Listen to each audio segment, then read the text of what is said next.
बिस्मिल्लाहिर्रहमानिर्रहीम। अस्सलाम वालेकुम लेडीज़ एंड जेंटलमैन। आज जो है वो आप लोगों की उम्मीद करता हूँ आप लोग खैरियत से होंगे और जो है वो अपने घरों में खुश होंगे। आज की वीडियो आप सभी स्टूडेंट्स के लिए होगी।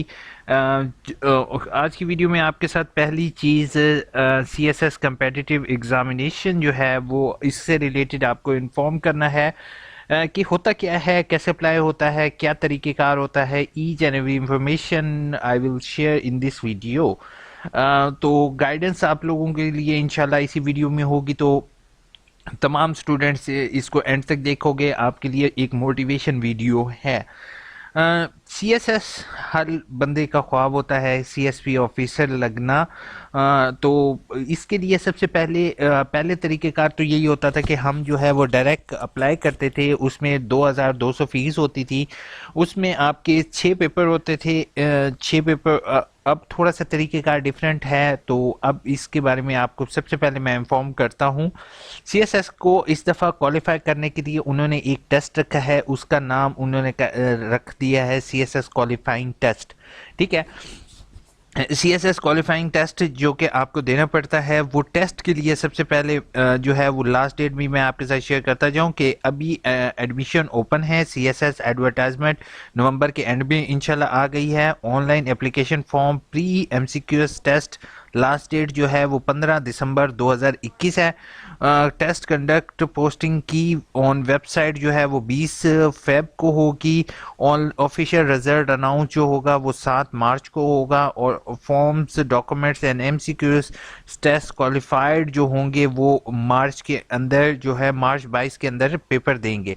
ऐसे था कि पहले CSS हम कोई भी बंदा मुंह उठा के जाके जल्दी से टेस्ट दे देता था कि भाई करना हमने CSS है ताकि हमारा चौड़े हों। तो अब CSS थोड़ा सा मुश्किल हो चुका है। मुश्किल इस सेंस है कि अगर आपकी तैयारी नहीं होगी तो आप जो है वो टेस्ट को टेस्ट क्वालिफाई नहीं करोगे। ये है प्री टेस्ट। प्री टेस्ट बेटा क्या चीज़ होती है कि समटाइम्स आपने टेस्ट देने से पहले वो स्क्रूटनाइज कर रहे हैं बंदों को कि हम देखें कि कितने पर्सन जो हैं वो टेस्ट को क्वालिफाई करते हैं। जो टेस्ट क्वालिफाई करेंगे वो फिर CSS का पेपर देंगे, जो कि जिसमें टोटल 12 सब्जेक्ट होते हैं, 12 सब्जेक्ट होते हैं और हर सब्जेक्ट में 33 नंबर 33 या 40 नंबर लेना लाजमी होते हैं। अगर आपके उनसे कम नंबर किसी एक पेपर में भी आ जाते हैं तो आपका पेपर फेल कंसीडर होता है। उसके बाद इंटरव्यू होते हैं और फिर अगर इंटरव्यू हो जाए तो भाई घूमने वाली चेयर मिल जाती है, जिसको घूमने वाली कुर्सी कहा जाता है। ठीक है। तो इसके लिए अप्लाई करने का तरीकेकार मैं आपके साथ शेयर कर देता हूँ। ये जो CSS का अभी टेस्ट है, इसकी मिनिमम क्वालिफिकेशन जो है वो BA है। आप लोगों ने BA किया होना चाहिए। ठीक है, BA किया होना चाहिए। BA जो है वो मिनिमम क्वालिफिकेशन है इसके लिए आपका। और इसके लिए अभी जो चलान फॉर्म मेरे सामने शो हो रहा है वो 250 है, लेकिन ये मेरे ख्याल में मे बी मेरे पास ओल्ड एडवर्टाइजमेंट हो, क्योंकि यहाँ पर उन्होंने MPT जो है इसकी फीस 500 रखी हुई है, नॉन रिफंडेबल। ठीक है। तो इसकी फ़ीस जो है वो 250 होगी, 250 रुपीज़ है। आप जो है इसके ज़रिए ऑनलाइन जो इनकी अपनी वेबसाइट ऑफिशियल वेबसाइट है, अगर आप लोग चाहोगे तो मैं इसके साथ आपके साथ शेयर कर दूंगा कि आपने अप्लाई किस तरीके से करना होगा। ठीक है। पहले आपने MCQ बेस्ड पेपर है, उसके बाद 12 पेपर होंगे। 12 पेपर जो है वो अगर इस्लामिक इकबाल ओपन यूनिवर्सिटी का स्टूडेंट है तो उसके लिए बहुत ज़्यादा इंपॉर्टेंट है, क्योंकि उनका जो टोटली तरीक़ेकार है इस्लामिक इकबाल ओपन यूनिवर्सिटी का वो CSS से ही लिंक है, क्योंकि इसमें ज़्यादातर जो CSS में होते हैं वो लॉन्ग क्वेश्चन होते हैं, मल्टीपल चॉइस कम ही होते हैं। तो अगर बच्चा इन डेप्थ स्टडी करता है इस्लामिक इकबाल ओपन यूनिवर्सिटी में तो होपफुल उसको उम्मीद यही है कि उसको CSS में इशू नहीं फेस करना पड़ेगा। ठीक है। पेपर्स का तरीक़ेकार मैं आपको बता देता हूँ। पेपर में 2 पेपर होते हैं इंग्लिश के। ठीक है। उसके अलावा जो जनरल पेपर होते हैं, जनरल नॉलेज के पेपर होते हैं, और ऑप्शनल सब्जेक्ट में आप डिफरेंट ऑप्शनल सब्जेक्ट होते हैं उनको आप सिलेक्ट करते हो और आप जो है वो CSS के लिए जाते हो। ठीक है। तो मैं आप सब में स्टूडेंट में से ज़्यादातर स्टूडेंट सोच रहे होंगे यार हमारी तैयारी नहीं है, हम कैसे टेस्ट देंगे।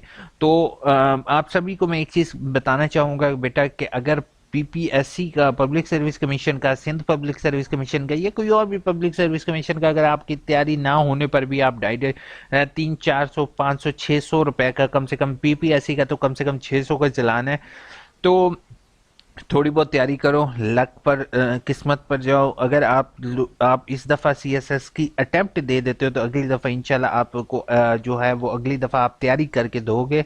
ठीक है।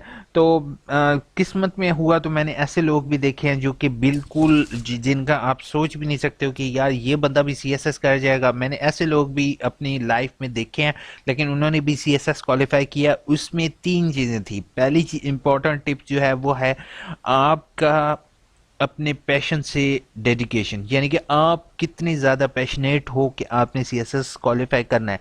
इसमें सबसे पहले मेन जो हमें मसला आता है वो हमारे है नॉलेज।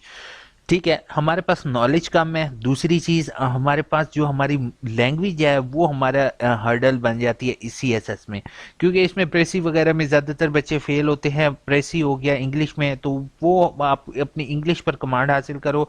इंग्लिश ट्यूशन देना शुरू कर दो बच्चों को, तो आपकी ऑब्वियस बात है कि इंग्लिश आहिस्ता आहिस्ता सही होना शुरू हो जाएगी।